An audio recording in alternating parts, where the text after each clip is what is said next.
agradezco a la Secretaría de Salud y a la Coordinación de los Hospitales de Alta Especialidad por estar en este tercer curso de reperfusión en el infarto agudo del miocardio. Ya llevamos 3 años participando en él y es un verdadero placer estar aquí con todos ustedes y tocar este tema que es muy importante.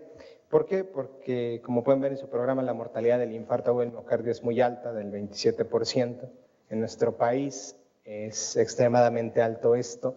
La OCDE el año pasado publicaba esta tasa de mortalidad. Nosotros nos espantábamos porque en los diferentes registros mexicanos, Renacica y otros registros, terminamos reportando mortalidades del 6%. Sin embargo, esa mortalidad está estimada muchas veces en centros cardiovasculares,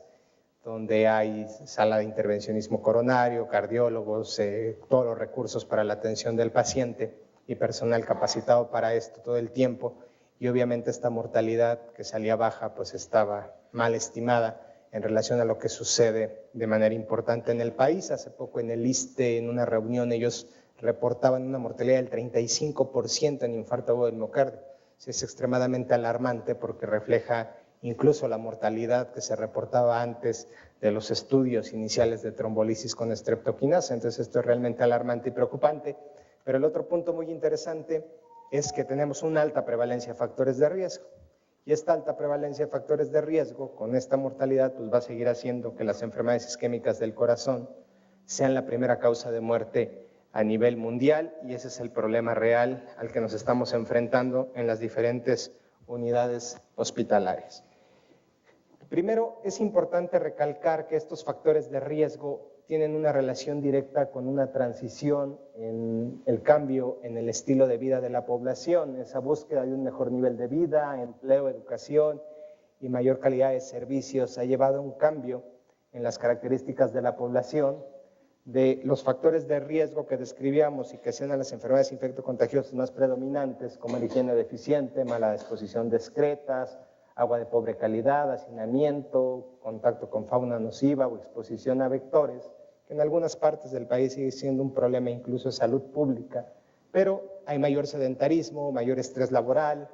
el uso de drogas, la dieta que ha llevado al desarrollo de mayor obesidad, el tabaquismo y esta idea de la globalización, pues lleva de manera importante a mayor incidencia de todos estos factores de riesgo. Los 4 jinetes de este apocalipsis epidemiológico que han llevado a la prevalencia de las enfermedades de tipo cardiovascular,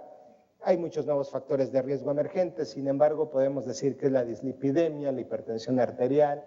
tabaquismo, diabetes. Hay quien diría que a lo mejor aquí entrarían algunos gobernadores del país, pero estos son en realidad desde el punto de vista cardiovascular los que se han posicionado como los factores de riesgo tradicionales que dan la mayor incidencia de enfermedades de tipo cardiovascular. En el Registro Nacional de Síndromes Coronarios Agudos, Renacica 3, que se concluyó recientemente con más de 8,000 pacientes que analizamos, nos permite establecer algunas características de la población que tiene un síndrome coronario agudo. Este está tomado de los pacientes que tuvieron un síndrome coronario agudo con o sin elevación del segmento ST, pero vean ustedes que la edad promedio era 62 años más menos 12, principalmente hombres. Vean, el 74% de los pacientes que se analizaron en el registro fueron hombres. Síndrome coronario agudo, 51%, y vean que la prevalencia de los factores de riesgo, el que más predomina es la presencia de hipertensión arterial casi en el 62%, tabaquismo en el 54-55%, y diabetes casi en el 50% de estos factores de riesgo, y la dislipidemia en un 36%. Esto es interesante porque cuando vemos la severidad de los factores de riesgo y nos comparamos con otras poblaciones como registros Grace o otro tipo de registros europeos o en otra población, pues vemos que tenemos una población altamente hipertensa, una población altamente diabética, y eso también condiciona mayor severidad y peor pronóstico en la enfermedad coronaria. Entonces, a pesar de que tenemos tantos factores de riesgo, pues la severidad de la enfermedad es mayor en la población mexicana. Hay una relación inversa entre el tipo de factores de riesgo, la cantidad de factores de riesgo, la severidad de la enfermedad y el pronóstico de los pacientes. Cuando un paciente tiene más factores de riesgo, la severidad de la enfermedad coronaria va a ser mayor, pero se ha demostrado que dado el precondicionamiento, la circulación colateral en estos pacientes, el pronóstico suele ser mejor. En el año 2012, el ENSANUD logra establecer la relación que existe en las diferentes instituciones de salud en las que trabajamos y la presencia de sobrepeso o obesidad. Y vean que para pacientes de población mayor de 20 años, la presencia de sobrepeso o obesidad, tanto en el IMSS, el ISSSTE, la Secretaría de Salud, ISEM, ISEMIN, etcétera, llegamos hasta el 85% de problemas de sobrepeso o obesidad en nuestra población.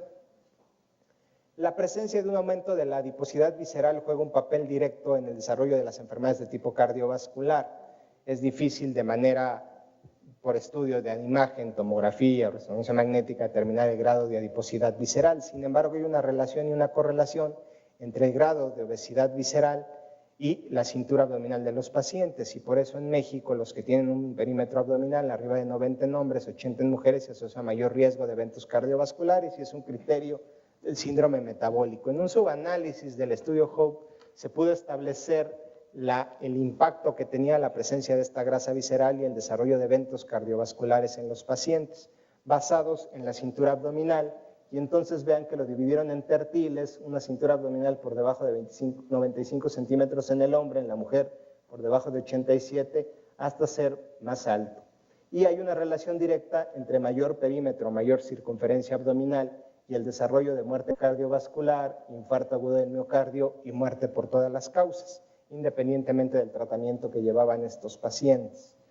Hace unos momentos se hacía la pregunta respecto a qué sucede con esta transición de factores de riesgo y cuál es la presencia en poblaciones mucho más jóvenes. Desgraciadamente, la población infantil cada vez hay mayor problema de sobrepeso, obesidad, mayor desarrollo de enfermedades de tipo cardiovasculares. Ya no es infrecuente ver en una terapia intensiva un paciente de 30 años con un síndrome coronario. De hecho, la edad de los pacientes ya no debería estar basada entre las entradas y el grado de canas, sino la severidad de la enfermedad coronaria que cada quien tiene, y esa debería ser nuestra edad. ¿Por qué? Porque se desarrolla de manera mucho más temprana. Este estudio es interesante porque compararon población blanca, hispana y otro tipo de poblaciones en gente joven, en personas hasta entre 2 y 17 años, y vean cómo los hispanos tienen mayor incidencia de obesidad y mayor incidencia de obesidad de grado moderado a severo. Cuando analizaron estas poblaciones y trataron de establecer cuál era la presencia de presión arterial normal en este grupo de pacientes, vean ustedes que presión arterial normal solo se establecía dependiendo la población y el grado de sobrepeso o obesidad, pero lo más que se lograba mantener hasta en el 67 o 50% de la población. Y vean que en personas de 12 años menores lograba establecerse el diagnóstico de hipertensión arterial hasta en el 2.4% de los pacientes. Esto es realmente alarmante si hablamos de una población infantil. Hace poco en un programa tratamos de establecer una aplicación para el diagnóstico a base del dolor torácico, de diagnóstico de infarto agudo del miocardio, y se presentó en un evento de tecnología en la Ciudad de México. Estos factores de riesgo y el riesgo acumulado de desarrollar infarto agudo del miocardio, pues vean lo que ya les comentaba: diabetes, hipertensión, obesidad abdominal y la presencia de dislipidemia. Todo esto está relacionado de manera clara. Los diferentes trabajos asocian que a mayor presencia de grasa visceral o mediastinal, los pacientes desarrollan mayor grado de hipertensión arterial. En este trabajo, que es interesante, lograron establecer la cantidad de grasa visceral en kilogramos y la presencia de hipertensión arterial o no. Y vean que los pacientes que tienen mayor cantidad de grasa visceral era un grupo de pacientes que desarrollaba mayor hipertensión, no así la grasa subcutánea, y lo mismo sucedía con la grasa mediastinal. Los pacientes que tenían mayor cantidad de grasa mediastinal en centímetros cuadrados tenían mayor presencia de hipertensión arterial respecto a aquellos pacientes que no tenían tanta grasa a nivel mediastinal o visceral, y entonces existe una relación lineal entre la cantidad de grasa visceral, mediastinal y el desarrollo de hipertensión arterial. Pero otro punto muy importante era que estos pacientes hipertensos que tenían mayor cantidad de grasa visceral tenían mayores niveles de glucosa en ayuno y tenían un hiperinsulinismo muy marcado este tipo de pacientes cuando eran vistos. Entonces se lograba establecer la relación entre grasa visceral, hipertensión arterial, pero también resistencia a la insulina, hiperinsulinismo compensador, y entonces esto termina siendo un círculo vicioso que lleva al desarrollo de diabetes y otro tipo de enfermedades metabólicas o cardiometabólicas. Existen diferentes documentos que tratan de establecer esta relación en población latina. Este es el Consenso Latinoamericano para el manejo del paciente con síndrome metabólico, y vean que en población latinoamericana la presencia de síndrome metabólico se logra establecer en el 25% de la población, y hay una relación también directa entre síndrome metabólico y enfermedad cardiovascular,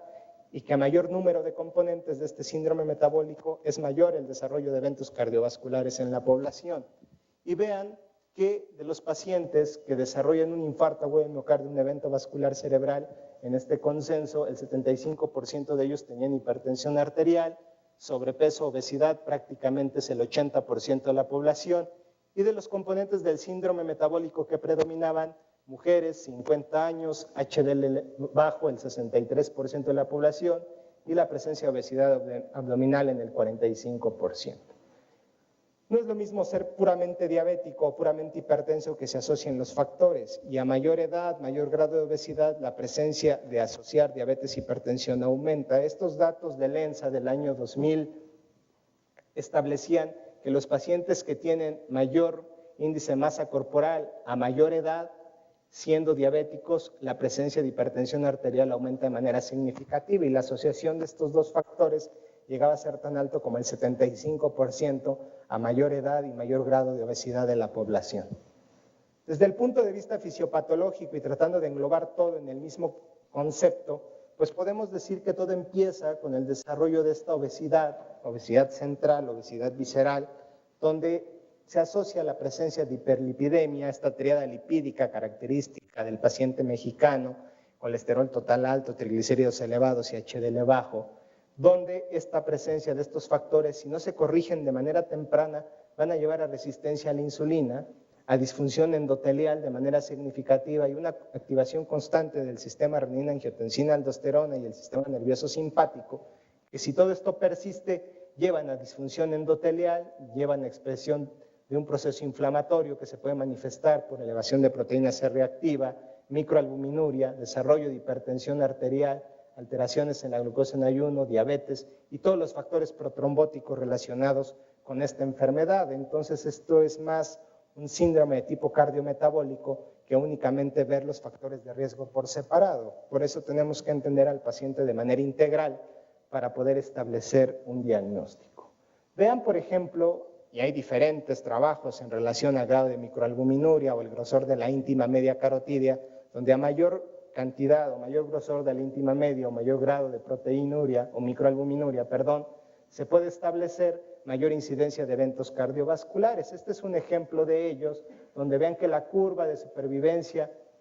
libre de mortalidad en la población, dependiendo el grado de proteinuria o microalbuminuria, se asociaba a menor sobrevida en los pacientes que tenían niveles más altos. Pero también vean que el grado de evento vascular cerebral y evento coronario agudo aumentaba de manera significativa.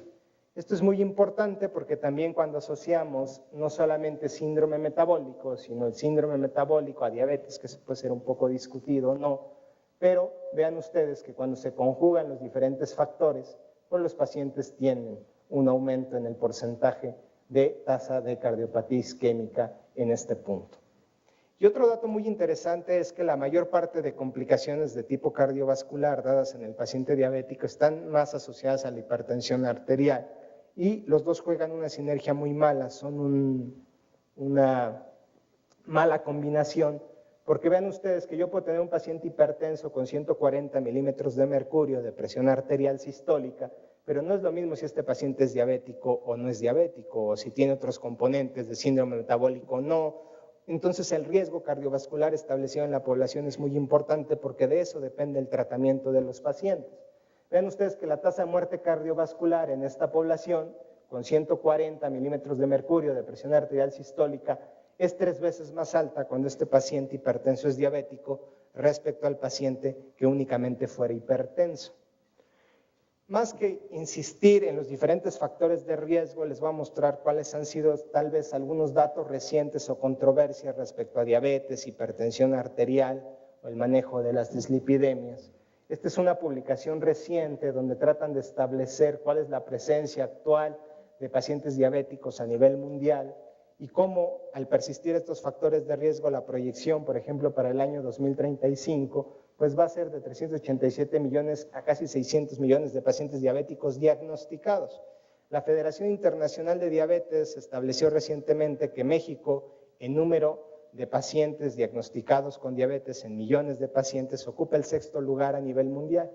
Tal vez eso es realmente alarmante porque la proyección va a persistir en los siguientes 10 a 20 años. Pero un dato muy interesante es que al menos el 68% de las personas mayores de 65 años con diabetes mueren de enfermedad de tipo cardiovascular. Este es el riesgo de enfermedad cardiovascular en el paciente diabético y la mortalidad por todas las causas. Vean cómo se aumenta de manera muy significativa el riesgo de muerte cardiovascular cuando el paciente es diabético y la mortalidad por todas las causas respecto a la población que no es diabética. En este trabajo trataron de establecer en pacientes diabéticos, edad mayor de 50 años, si la historia de enfermedad vascular, sin historia, de enfermedad vascular, como la diabetes, acorta la sobrevida de estos pacientes. Y vean que los años